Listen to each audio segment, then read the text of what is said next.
नमस्कार दोस्तों। Hello and welcome to our channel DS concept language and GK. दोस्तों, जैसा कि हमने पढ़ा, हम लोग इंग्लिश ग्रामर सीख रहे हैं और इंग्लिश ग्रामर में वाक्य निर्माण करना सीख रहे हैं। ये आपकी फाउंडेशन क्लास आपको इंग्लिश निर्माण करना सिखाएगी। और हम लोग बी फॉर्म और हैव फॉर्म पढ़ चुके हैं दोस्तों। वो थे आपके प्रेजेंट सिंपल, पास्ट सिंपल और फ्यूचर सिंपल, यानी सिंपल टेंस पढ़े आपने, और वो थे विधानवाचक वाक्य। आज हम लोग निश्चयवाचक वाक्य पढ़ने वाले हैं और हम लोग पढ़ेंगे टेंस। ये टॉपिक दोस्तों कंपटीशन एग्जाम्स में जो आता है वह टॉपिक नहीं है। यह आपको उन सवालों को समझने वाला टॉपिक है। इंग्लिश में वाक्य कैसे निर्माण करते हैं, इसके लिए टेंस पढ़ाए जा रहे हैं और आप लोग इनको सीखकर इंग्लिश में वाक्य निर्माण करना सीखेंगे। हम लोग कंपटीशन में एग्जाम्स में जो सवाल आते हैं वे सवाल भी सीखेंगे। वे सवाल करेक्ट फॉर्म ऑफ वर्ब में आते हैं जो कि इंग्लिश वाले टेंस होते हैं। आज हम लोग ट्रांसलेशन वाले टेंस पढ़ने वाले हैं दोस्तों। तो चलिए आज का टॉपिक शुरू करते हैं। दोस्तों, हम लोग पढ़ने वाले हैं टेंस। टेंस का मतलब होता है काल। देखिए दोस्तों, वाक्य में काल यानी क्रिया बहुत इंपॉर्टेंट होती है। पहले आप काल को समझ लीजिए। वाक्य में जो भी कार्य होता है, यानी वो कार्य कब घटित हुआ है, अभी हो रहा है या पहले घटित हो चुका है या आगे घटित होगा, ये होता है वाक्य का काल, जिसको इंग्लिश में हम लोग कहते हैं टेंस। देखिए दोस्तों, आपको शॉर्ट में बता देता हूं। वर्तमान काल, भूतकाल और भविष्य काल, यह काल के तीन रूप होते हैं। ठीक है दोस्तों, काल के प्रकार नहीं है, काल के तीन रूप हैं। ठीक है, वर्तमान काल जो कि है में चलता है, भूतकाल जो कि था में चलता है और भविष्य काल जो कि होगा में चलता है। इनके सिंपल एग्जांपल्स मैंने लिखे हैं। राम एक पुस्तक पढ़ता है, यानी राम एक पुस्तक पढ़ता है, यह वर्तमान काल हुआ दोस्तों।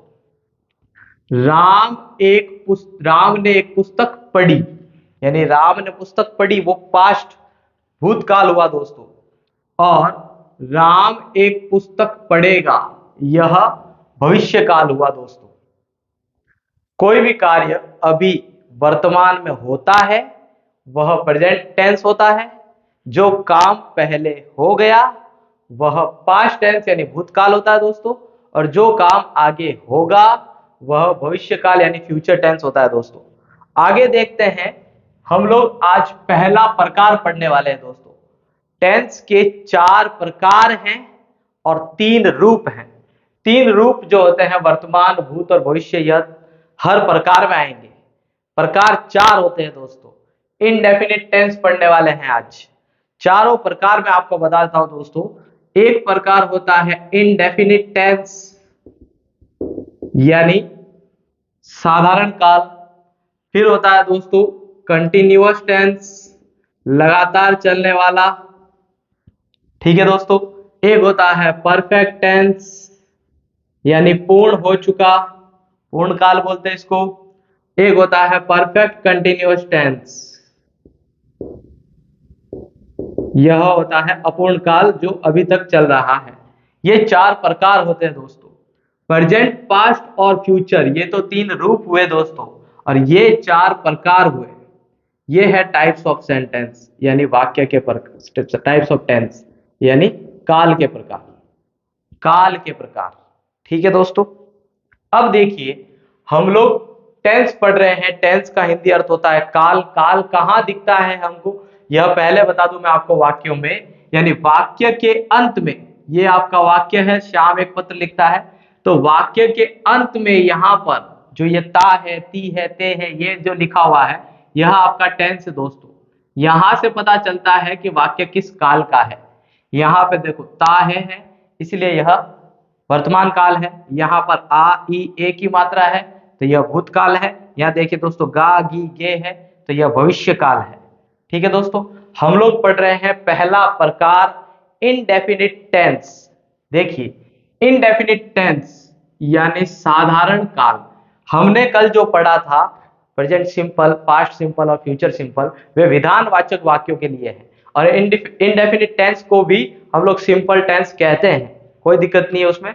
बट आप लोगों को ये क्लियर हो जाए कि निश्चयवाचक वाक्य मुख्य टेंस में आते हैं और सिंपल में बी फॉर्म और हैव फॉर्म आते हैं, जो कि हमने पिछले 2 चैप्टर में पढ़ा है। ठीक है दोस्तों, हम लोग इसमें मुख्य क्रियाओं का प्रयोग करेंगे और टेंस के अकॉर्डिंग मुख्य क्रिया कौन सी लगेगी, कैसे लगेगी, ये सीखने वाले हैं। चलिए दोस्तों, आज का मुख्य टॉपिक शुरू करते हैं। प्रेजेंट इंडेफिनिट यानी साधारण वर्तमान काल। साधारण वर्तमान काल कौन सा होता है दोस्तों? वाक्य के अंत में ता है, ती है, ते है, ता हूं और ते हो, इतने तरीकों से अंत होने पर, यानी इस तरह से अंत होने पर, वाक्य का अंत ता है, ती है, ते है से होने पर हम लोग मेन वर्ब में दोस्तों वर्ब की फर्स्ट फॉर्म लगाएंगे। प्रेजेंट सिंपल का मतलब, प्रेजेंट इंडेफिनिट का मतलब ही होता है वर्ब की फर्स्ट फॉर्म। ठीक है दोस्तों, वर्ब की फर्स्ट फॉर्म लगाएंगे या फिर वर्ब की फर्स्ट फॉर्म के साथ एस और ई एस। ये 2 वर्ब क्यों है दोस्तों? वर्ब की प्योर फर्स्ट फॉर्म जो है यह प्लूरल सब्जेक्ट के लिए होती है, बहुवचन कर्ताओं के लिए। और वर्ब की फर्स्ट फॉर्म के साथ एस और ई एस जो होता है यह एक वचन कर्ता के लिए होती है। आई, वी, यू, दे, इन सभी कर्ताओं के साथ प्योर फर्स्ट फॉर्म लगेगी, यानी गो एज इट इज लगेगा। और यदि कर्ता में ही, शी, इट, नेम है तो ही, शी, इट, नेम के साथ वर्ब में एस या ई एस लग जाएगा दोस्तों। एस और ई एस एक वचन कर्ता के साथ ही लगते, एक वचन कर्ता में वर्ब की प्योर फर्स्ट फॉर्म के साथ एस और ई एस लग जाता है तो वह एक वचन कर्ता की वर्ब बनती है दोस्तों। देखिए एग्जाम्पल, पहले अपन हेल्पिंग वर्ब की बात कर लेते हैं। इस टेंस में हेल्पिंग वर्ब निकालनी पड़ती है दोस्तों, होती नहीं है। हेल्पिंग वर्ब स्पेशल वाली लगेगी। हेल्पिंग वर्ब कौन सी लगेगी? डू और डज। चूंकि हमें नेगेटिव अगर बनाना हो तो नेगेटिव के लिए हमें हेल्पिंग वर्ब की जरूरत होती है दोस्तों। तो जैसे ही हेल्पिंग वर्ब की जरूरत पड़ेगी हम लोग इसमें से निकाल लेंगे और वो क्या होगी? डू और डज। ठीक है दोस्तों, अभी देखते हैं। श्याम एक पत्र लिखता है। श्याम एक पत्र लिखता है, इसमें सब्जेक्ट क्या है दोस्तों? श्याम। हमने लिख दिया श्याम। फिर आप सीधे ही अंत में चले जाइए, अंत में आपको टेंस दिखेगा, लिखता है। श्याम लिखता है, यह ता है आपका टेंस है और इसमें जो वर्ब लगी हुई है यह मुख्य क्रिया है दोस्तों, लिखना। लिखना को कहते हैं राइट। राइट की तीनों वर्ब याद होनी चाहिए दोस्तों हमें। Right, wrote, written. Right, wrote, written यानी लिखना। लिखना हमारी मुख्य क्रिया है। तो श्याम के ठीक बाद हम लोग मुख्य क्रिया लगा देंगे राइट, और इसको टेंस के अकॉर्डिंग लगाना है। तो टेंस हमारा क्या कहता है कि ता है, ती है, ते है, ता हूं, ते हो आने पर मेन वर्ब में वर्ब की फर्स्ट फॉर्म या एस और ई एस लगता है दोस्तों। एस ई एस किसके साथ लगता है? एक वचन कर्ता के साथ। तो श्याम एक वचन कर्ता है और इसमें हम लोग एस जोड़ देंगे, क्या बना? श्याम राइट्स।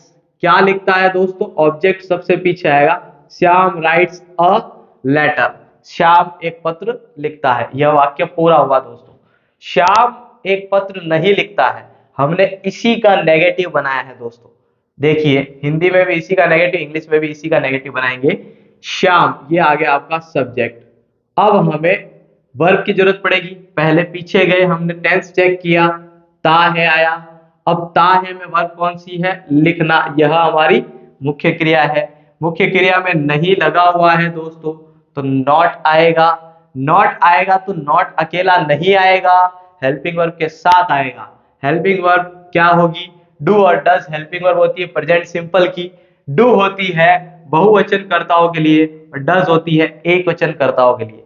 याद रखिएगा दोस्तों, अकेला आदमी हमेशा हर काम के लिए दूसरों की गरज करता है। तो ऐसी वर्ब्स जिसके अंदर ज लगा हुआ हो, इज, वाज, डज, हैज, तो इन सबको एक वचन वर्ब मानते हैं और एक वचन कर्ताओं के साथ प्रयोग करेंगे। याद रखिएगा आप। तो डज लगाएंगे, श्याम के साथ लगाएंगे does, does not. Shyam does not अब डज नॉट लगा दिया तो फिर वर्ब प्योर फर्स्ट फॉर्म रहेगी राइट, इसमें एस ई एस नहीं लगेगा दोस्तों, क्योंकि एस ई एस हमने डज में ले आया। तो Shyam does not write a letter, Shyam एक पत्र नहीं लिखता है। अब इसका प्रश्नवाचक बनाया हमने दोस्तों, क्या श्याम एक पत्र लिखता है, क्या श्याम एक पत्र लिखता है। तो सिर्फ हेल्पिंग वर्ब बाहर निकालनी है दोस्तों।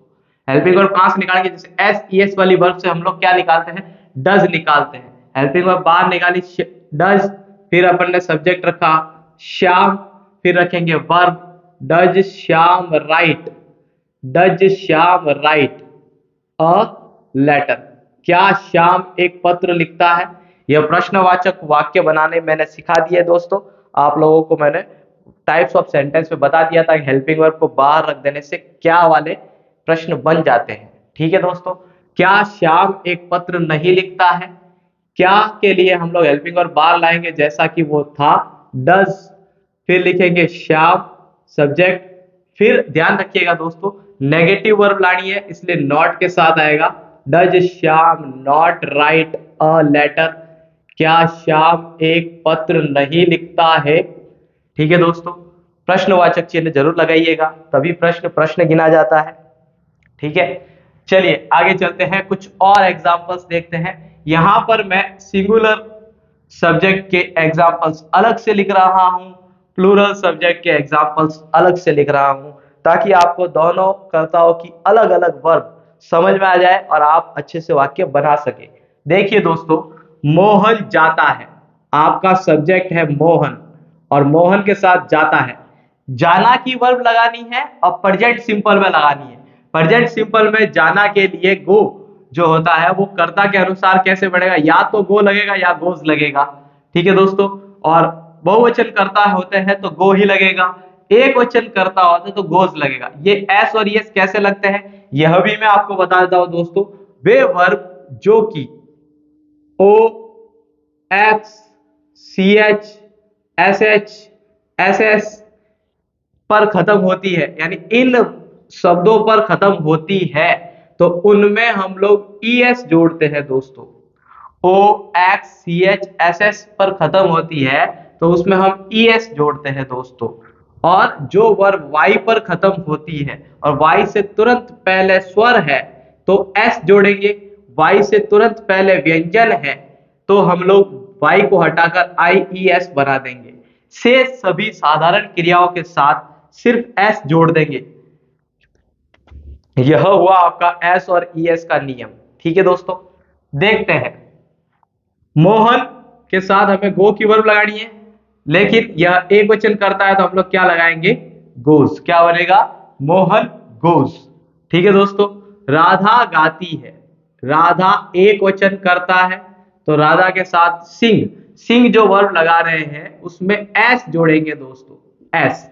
इसमें ई एस और इसमें एस क्यों जुड़ा, देखिए दोस्तों यह ओ पर खत्म हुई तो ओ के बाद हम लोग ई एस जोड़ते हैं, और यह वर्ब जी पे खत्म हुई तो सिंपल वर्ब है, एस लगाएंगे। वह दौड़ता है, वह को इंग्लिश में कहते हैं ही, और दौड़ता है को कहेंगे रन्स, रन में एस और यस जुड़ा हुआ है दोस्तों, यह बना वाक्य। वह पकाती है, सी कुक्स, सी के साथ कुक वर्ब है और एस यस हमने नियम के अनुसार जोड़ा है, चूंकि प्रेजेंट सिंपल है, ता है, ती है, ते है, और पकाना में एस और यस कर्ता के अनुसार आया, एक वचन कर्ता के लिए। फिर देखिए दोस्तों, राम चलता है, राम चलता है को लिखेंगे राम वॉक्स। ठीक है दोस्तों, हम लोगों ने एक वचन कर्ता में एस और ई एस लगाना सीखा है। अब हम लोग बहुवचन कर्ता वाले वर्ब बना रहे हैं, उसको भी ध्यान से देखिए दोस्तों। मैं जाता हूं, मैं को कहते हैं आई और इसके साथ वर्ब जुड़ती है गो, आई गो, मैं जाता हूं। अब एस ई एस क्यों नहीं लगा दोस्तों, क्योंकि बहुवचन कर्ता के लिए एस ई एस की जरूरत नहीं पड़ती, प्योर फर्स्ट फॉर्म ही काफी होती है। ठीक है, चलिए, हम गाते हैं, हम को कहते हैं वी और वी के साथ वर्ब लगाएंगे सिंग। देखिए दोस्तों, सेम वर्ब है, यहां भी सिंग है, यहां भी सिंग है, लेकिन यहां एस लगा हुआ क्योंकि एक वचन करता है, और यहां एस नहीं लगा हुआ क्योंकि बहुवचन करता है। वे दौड़ते हैं, देखिए वह दौड़ता है तो ही रन हुआ, वे दौड़ते हैं तो दे रन, वह दौड़ता ही रन्स, उसमें एस ई एस लगा हुआ है और इसमें pure first form they run. यानी वे दौड़ते हैं। वह पकाती है तो सी कुक्स हुआ था, और मैं पकाता हूं तो आई कुक, मैं पकाता हूं, एस यस की जरूरत नहीं है। राम वॉक्स, तो यहां पर हमारा करता क्या है, तुम को कहते हैं इंग्लिश में यू वॉक, यानी तुम चलते हो, आप चलते हैं। ये हो गए प्रेजेंट सिंपल के सारे वाक्य। देखिए दोस्तों, हम लोगों ने प्रेजेंट सिंपल पढ़ा है। प्रेजेंट सिंपल में हमने देखा कि वाक्य के अंत में ता है, ती है, ते है आने पर हम लोग मुख्य वर्ब में वर्ब की फर्स्ट फॉर्म लगाते हैं, वर्ब की फर्स्ट फॉर्म लगाते हैं, और कर्ता एक वचन होने पर वर्ब की फर्स्ट फॉर्म में एस और ईएस जोड़ते हैं। ठीक है दोस्तों, इसकी हेल्पिंग वर्ब डू और डज होती है। नेगेटिव वाक्य बनाने के लिए डू और डज की जरूरत पड़ेगी। इंटेरोगेटिव यानी प्रश्नवाचक वाक्य बनाने के लिए डू और डज की जरूरत पड़ेगी। ठीक है दोस्तों, फिर हमने एग्जाम्पल देख लिए सिंगुलर वाले और प्लूरल वाले सारे। अब आप लोग अधिक से अधिक वाक्य बना सकते हैं। मैंने आपको शॉर्ट में छोटे वाक्य लिख के दिए हैं, हम चाहे तो इनके बड़े वाक्य भी बना सकते हैं। देखिए एग्जाम्पल, मोहन जाता है को अगर मैं लिखना चाहूं, मोहन बाजार जाता है, तो मोहन गोज टू मार्केट, यानी ये जो अतिरिक्त चीज आई वो पीछे लग जाएगी। सब्जेक्ट और वर्ब पास पास रहते हैं दोस्तों, सबसे शुरुआत में सब्जेक्ट रहता है, उसके बाद वर्ब रहती है, और वर्ब टेंस के अकॉर्डिंग लगती है दोस्तों। टेंस यानी काल के अनुसार वर्ब लगेगी। ठीक है, जैसे राधा गाती है, तो राधा क्या गाती है, एक गीत गाती है। राधा एक गीत गाती है, इंग्लिश में क्या बन जाएगा, राधा सिंग्स अ सॉन्ग, एक गीत गाती है। वह मैदान में दौड़ता है, he runs in the field, यानी मैदान में दौड़ता है। वह खाना पकाती है, सी कुक्स फूड, वह खाना पकाती है। राम सड़क पर चलता है, Ram walks on the road, ये जो अतिरिक्त चीज आ रही है वो पीछे आ रही है दोस्तों। ऑब्जेक्ट या जो भी अदर चीज होगी वो सब्जेक्ट वर्ब और ठीक उसके बाद वर्ब के बाद लगेगा। ठीक है, चलिए दोस्तों आगे। मैं जाता हूं, मैं विद्यालय जाता हूं, आई गो टू स्कूल। बच्चे अक्सर ये गलती करते हैं दोस्तों, I am go to school बोल देते हैं, गलत होता है वो। आई गो टू स्कूल, मैं स्कूल जाता हूं। फिर देखिए, वी सिंग, हम भजन गाते हैं, वी सिंग हाइम, भजन को कहते हैं HYMN हाइम, हाइम का मतलब होता है भजन। ठीक है दोस्तों, वे दौड़ते हैं, इसका वाक्य बड़ा बनाएंगे, वे तेज दौड़ते हैं, दे रन फास्ट। फिर मैं सब्जी पकाता हूं, आई कुक वेजिटेबल। ठीक है दोस्तों, अब पकने के बाद देखिए दोस्तों, सब्जी जो कच्ची होती है उनको वेजिटेबल बोलते हैं, पकने के बाद वह करी हो जाती है। ठीक है, तुम चलते हो, तुम धीमे चलते हो, यू वॉक स्लोली। ठीक है दोस्तों, चलिए हम लोग आगे चलते हैं पास्ट पास्ट इनडेफिनिट टेंस की तरफ। हम लोग टेंस पढ़ रहे हैं दोस्तों ट्रांसलेशन के लिए। आपकी फाउंडेशन क्लास आपको इतना धीमे इसीलिए पढ़ाया जा रहा है कि आपको हर एक एलिमेंट, हर एक नियम आसानी से समझ में आ जाए दोस्तों। क्योंकि आप लोगों को लगता है कि इंग्लिश बहुत आसान है दोस्तों, सीख जाएंगे हम, लेकिन धैर्य रखना पड़ेगा, हमें बहुत कुछ सीखना पड़ेगा, और एक एक चीज अच्छे से सीखोगे तब आप परफेक्ट इंग्लिश सीख पाओगे। क्योंकि दोस्तों एक दिन में कोई भी दुनिया नहीं जीती जाती, गिरते ही है शहसवार मैदान जंग में, वो तिफल क्या गिरे जो घुटनों के बल चले। हमें मेहनत करनी होगी, हमारे प्रयास ही रंग लाएंगे, हमारे प्रयास हमारे गोल को डिसाइड करते हैं। हमारी जर्नी इतनी अच्छी होनी चाहिए कि हमारा नाम और ऊंचा हो जाए और हम लोग सक्सेस पा जाए। काबिल बनिए, अपनी वैल्यू बढ़ाइए। चलिए आगे पढ़ते हैं। पास्ट इंडेफिनिट टेंस, वाक्य के अंत में आ ई ए की मात्रा, वाक्य के अंत में आ ई ए की मात्रा आने पर दोस्तों पास्ट सिंपल टेंस होता है, यानी साधारण भूतकाल होता है। या फिर ता था, ती थी, ते थे होने पर पास्ट सिंपल टेंस होता है दोस्तों। देखिए कहानियों में जो प्रयोग में आता है यह ता था, ती थी, ते थे होता है। जैसे एक बार एक जंगल में शेर रहता था, उसमें हम लोग ता था बोल सकते हैं। हम हमारे साधारण वाक्यों को ता था में नहीं लिख सकते।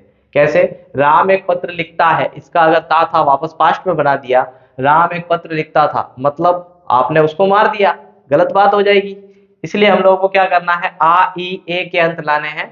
हम लोग बोलने में जो टेंस प्रयोग में लेते हैं उसमें आ ई और ए की मात्रा यानी इन मात्राओं से अंत होने पर पास्ट सिंपल टेंस होता है दोस्तों। देखिए इसमें क्या होगा, आ ई और ए की मात्रा इस तरह से अंत होने पर आप लोग मुख्य क्रिया में वर्ब की सेकेंड फॉर्म लगाओगे दोस्तों।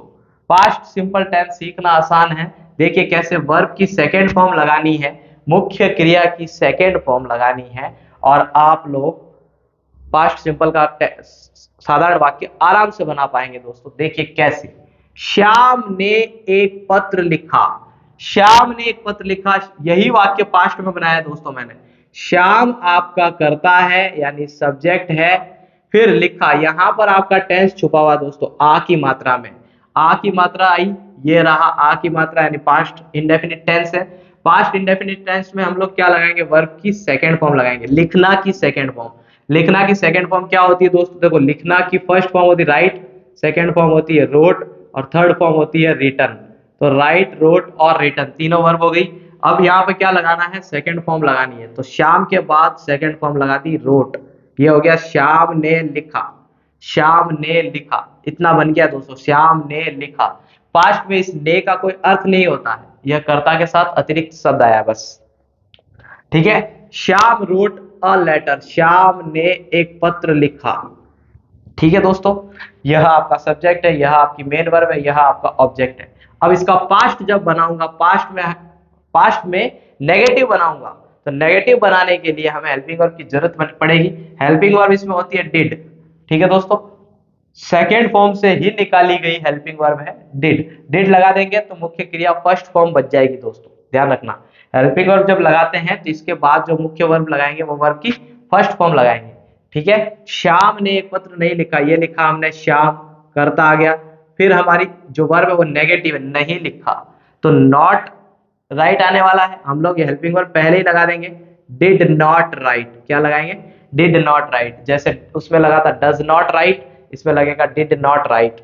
डिड इसकी हेल्पिंग वर्ब है, नॉट के लिए हेल्पिंग वर्ब डिड आएगी, और इसके बाद मुख्य वर्ब आएगी राइट। नॉट अकेला नहीं आता है दोस्तों, बार बार बता रहा हूं मैं आपको, नॉट हमेशा हेल्पिंग वर्ब के साथ आएगा और हेल्पिंग वर्ब टेंस के अकॉर्डिंग लगेगी। यहीं से पता चल जाता है कि पास्ट इंडेफिनिट है। श्याम डिड नॉट राइट यानी श्याम ने नहीं लिखा, क्या नहीं लिखा, एक पत्र नहीं लिखा। Did not write a letter, उसने एक पत्र नहीं लिखा। ठीक है, अब हमें प्रश्नवाचक बनाना, क्या श्याम ने एक पत्र लिखा, क्या श्याम ने एक पत्र लिखा, तो क्या के लिए हम लोग क्या लगाएंगे दोस्तों, हेल्पिंग वर्ब को बाहर निकाल देंगे बस। हेल्पिंग वर्ब क्या होती है इसमें, डिड, फिर अपने सब्जेक्ट लगाएंगे श्याम, डिड श्याम, फिर लगाएंगे वर्ब राइट, क्या श्याम ने पत्र लिखा, did Shyam write a letter, क्या श्याम ने एक पत्र लिखा। यह हो गया दोस्तों हमारा पास्ट का प्रश्नवाचक वाक्य। ठीक है, did Shyam write a letter, क्या श्याम ने एक पत्र लिखा, क्या श्याम ने एक पत्र नहीं लिखा। यह कैसे बनेगा दोस्तों, डिड वही के वही है, श्याम वही के वही है, बस वर्ब से पहले नॉट लग जाएगा और वाक्य बन जाएगा did Shyam not write a letter, क्या श्याम ने एक पत्र नहीं लिखा। ठीक है दोस्तों, पास्ट सिंपल में हमने सेम एग्जाम्पल को पास्ट सिंपल में किया है। हम लोग और अधिक पास्ट के एग्जाम्पल्स पढ़ते हैं, उससे समझ में आएगा कैसे वाक्य बनते हैं वर्ब की सेकेंड फॉर्म से। देखिए राम गया, राम जाता है का पास्ट क्या बना, राम गया। राम जाता है का पास्ट, राम जाता था कभी नहीं बनेगा दोस्तों, जाता था से वो व्यक्ति मर जाता है, ऐसा नहीं करना है। हमें लिखना है राम गया। राम गया को क्या लिखेंगे, राम, और गो की सेकेंड फॉर्म वेंट होती है दोस्तों, तो क्या लगाएंगे, राम वेंट। मैंने गाया, आई सैंग, इसमें सभी कर्ताओं के साथ सेकंड फॉर्म लगेगी दोस्तों, इसमें कोई एस एस वाला चक्कर नहीं है। आई सैंग, मैंने गाना गाया, सिंग की सेकंड फॉर्म होती है सैंग। उसने पकाया, इसको ही मान लेते हैं तो ही, और यहां पर पकाया, कुक की सेकंड फॉर्म लगाई हमने कुक्ड, ही कुक्ड, उसने पकाया। उसने खाया, शी एट, उसने खाया। खाने में लड़कियां बहुत आगे होती है दोस्तों, लड़कियां इसलिए ज़्यादा खाती है क्योंकि उनको एनर्जी की ज़रूरत पड़ती है। और लड़के लोग यूं ही इधर उधर चलते रहते हैं और कुछ भी खा लेते हैं। लड़कों लोगों को खाने की इतनी परवाह नहीं होती। ठीक है दोस्तों, हम दौड़े तो वी रेन, वी रेन। चलिए आगे देखते हैं। तुमने पढ़ा, यू रेड। रीड की सेकेंड फॉर्म होती है रेड। देखिए दोस्तों, तीनों समान रूप से लिखी जाती है, रीड रेड रेड, लेकिन इनको पढ़ा अलग जाता है। प्रेजेंट में रीड और पास्ट में रेड, दोनों में फर्क है दोस्तों। देखिए, तुमने पढ़ा, यू रेड, और उन्होंने देखा, उन्होंने को इंग्लिश में कहते हैं दे, और देखा को कहते हैं सा, सी की सेकेंड फॉर्म सा। वे हारे, वे को कहते हैं दे, और लूज की सेकेंड फॉर्म होगी लॉस्ट, वे हारे। हम जीते, हम को कहते हैं वी, और विन की सेकेंड फॉर्म होगी वॉन, हम जीते। ठीक है। मैंने सुना, आई लिसन, आई लिसन। ठीक है।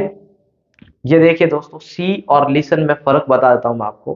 कभी भी हमें दो वर्ब एक जैसी दिखती है, जैसे सी यानी भी देखना, लुक यानी भी देखना, और वॉच यानी भी देखना, तीनों में फर्क क्या है यहीं पे देखते हैं। सी यानी देखना, लुक यानी देखना, और वॉच यानी देखना, तीनों में फर्क ये है दोस्तों। सी यानी साधारण रूप से देखना, यानी मैं इधर उधर देख रहा हूं, आई सी समथिंग, मैं कुछ देख रहा हूं, यानी ऐसे ही देख लिया। और लुक यानी ध्यान से देखना, जब टीचर आपको ऑर्डर देता है, look at the black board, यानी ध्यान से देखिए ब्लैक बोर्ड की तरफ। और वॉच का मतलब होता है टकटकी लगाकर देखना, जो हम लोग बिल्कुल अच्छे से ध्यान से देखते हैं, फिल्म देखना, आई वॉच डे मूवी। ठीक है दोस्तों, वैसे ही हियर और लिसन में फर्क है। हियर और लिसन में, हियर यानी सुनना, आई हियर नॉइजेस, मैं आवाजें सुनता हूं, यह सामान्य रूप से सुन रहा हूं। लेकिन आई लिसन म्यूजिक, मैं आई लिसन म्यूजिक, मैं म्यूजिक बड़ा ध्यान से सुनता हूं। ध्यान से सुनने को लिसन कहते हैं दोस्तों। ठीक है, आगे चलते हैं। हम लोग पहले इनके और डिटेल वाक्य बना के सीख लेते हैं कि राम गया, राम गांव गया, तो राम वेंट टू विलेज। मैंने एक गीत गाया, आई सैंग ए सॉन्ग। ऑब्जेक्ट के साथ वाक्य बता रहा हूं दोस्तों। उसने खाना पकाया, ही कुक्ड मील। उसने खाना खाया, शी एट मील। हम मैदान में दौड़े, we ran in the field. तुमने एक पुस्तक पढ़ी, यू रेड अ बुक। तुमने मुझे देखा, दे उन्होंने मुझे देखा, दे सा मी। वे मैच हारे, they lost match, they lost the match, यानी वे वह मैच हारे, हम वही मैच जीते, वी वॉन दैट मैच। मैंने संगीत सुना, आई लिसन म्यूजिक। ठीक है दोस्तों, यह हुआ आपका पास्ट सिंपल। यह सीखना बहुत आसान है दोस्तों। वर्ब की सेकेंड फॉर्म लगाइए और आपका पास्ट इंडेफिनिट आराम से बन जाएगा। चलिए दोस्तों, आगे चलते हैं। फ्यूचर इंडेफिनिट टेंस, यानी साधारण भविष्य काल। भविष्य काल जहां पर वाक्य के अंत में गा गी गे होते हैं, यानी मुख्य क्रिया के बाद, यानी मुख्य क्रिया वाले शब्द में गा गी गे होते हैं, तो वह साधारण भविष्य काल होता है दोस्तों, फ्यूचर इंडेफिनिट टेंस। और उसमें मुख्य क्रिया क्या लगेगी, विल या शैल प्लस वर्ब की फर्स्ट फॉर्म। देखिए दोस्तों, मैंने आपसे कहा था कि फ्यूचर टेंस विल सेल के बिना नहीं बनता, और टेंस में विल सेल कैसे लगते हैं यह मैं सिखा चुका हूं, फिर बता रहा हूं आपको। आई और वी के साथ सेल लगता है, से सभी कर्ताओं के साथ विल लगता है। से सभी कर्ता कौन से, you, they, he, she, it, name, इन सभी के साथ विल लगता है। सिर्फ आई और वी के साथ सेल लगता है। यह आपका नियम लगाने का तरीका हुआ दोस्तों। आगे देखते हैं। अब इसमें मेन वर्ब में क्या लगाएंगे, विल या शैल, और वर्ब की फर्स्ट फॉर्म। और हेल्पिंग वर्ब इसमें दे रखी है दोस्तों, विल या शैल, यही हेल्पिंग वर्ब होती है। दो ही टेंस में हेल्पिंग वर्ब नहीं होती है, प्रेजेंट इंडेफिनिट और पास्ट इंडेफिनिट में। इसमें हमें निकालनी पड़ती है, मुख्य क्रिया से हेल्पिंग वर्ब निकालनी पड़ती है।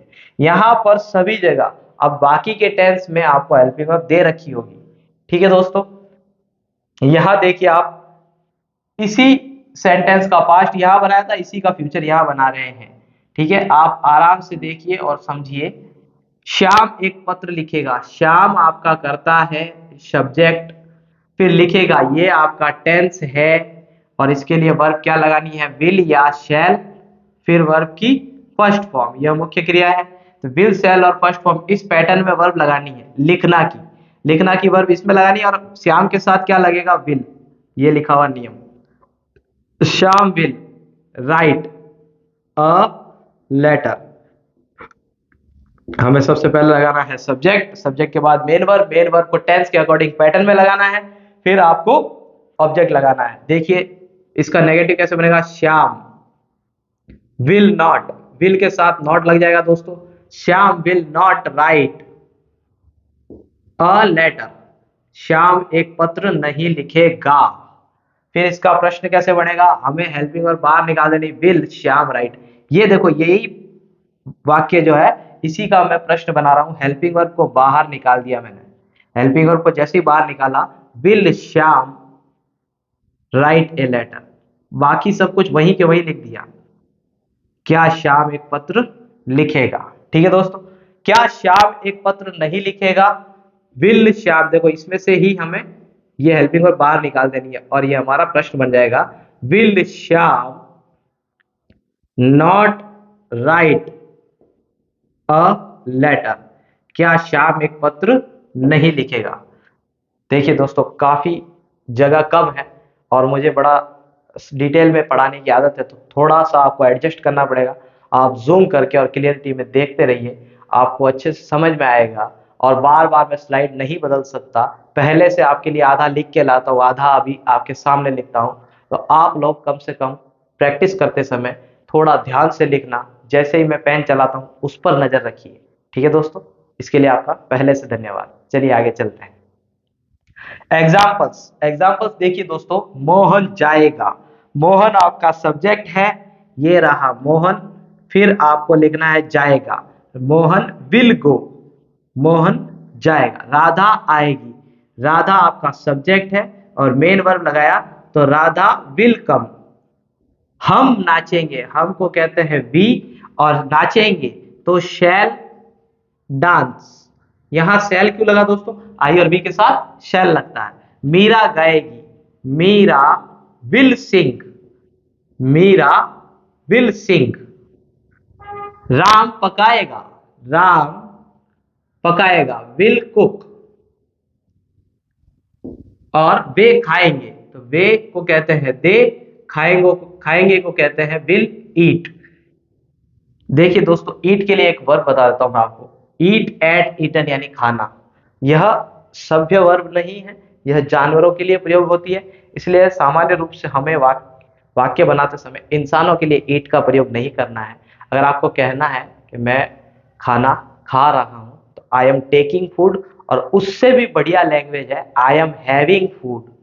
खाना खाने के लिए ईट ना लगाकर आप टेक लगाए, कोई भी चीज खाना पीना के लिए टेक लगाए। और सबसे बढ़िया वर्ब इन दोनों के लिए क्या है, हैव, यानी खाना ग्रहण करते हैं। ठीक है, चलिए तुम खेलोगे, you will, you will play, तुम खेलोगे, यू विल प्ले। अब देखिए इनको डिटेल में बना देता हूं ऑब्जेक्ट के साथ। मोहन बाजार जाएगा, तो Mohan will go to market. Radha अपने गांव से आएगी, Radha will come from her village. हम अच्छा नाचेंगे, we shall dance good. Meera एक गीत गाएगी, Meera will sing a song. Ram आज का रात्रि भोजन पकाएगा, राम विल कुक डिनर। वे खीर खाएंगे, दे विल ईट फर्मेंट। तुम एक मैच खेलोगे, you will play a match. ठीक है दोस्तों, ये हमारे तीनों मुख्य टेंस हो गए दोस्तों। हम लोगों ने टेंस को इस तरह से क्यों पढ़ा है, क्योंकि आगे हम आगे के टेंस बनाना सीखेंगे दोस्तों।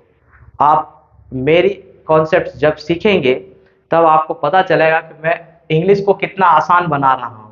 ये आपका प्रेजेंट सिंपल था, इसमें आपको वर्ब क्या लगानी होती है, मेन वर्ब की फर्स्ट फॉर्म।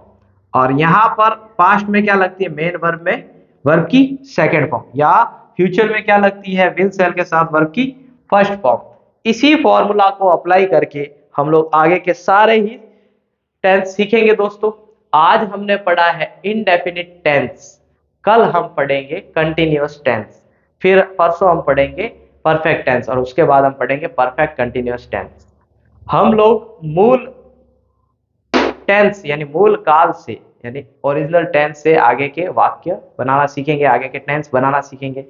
देखिए दोस्तों, इंग्लिश कोई भारी लैंग्वेज नहीं है, इसको बस सीखने के लिए आपकी मेहनत की जरूरत है और एक अच्छे साथ की जरूरत है। साथ हम आपका दे देंगे, आपको तैयार रहना है और आपको सीखना है।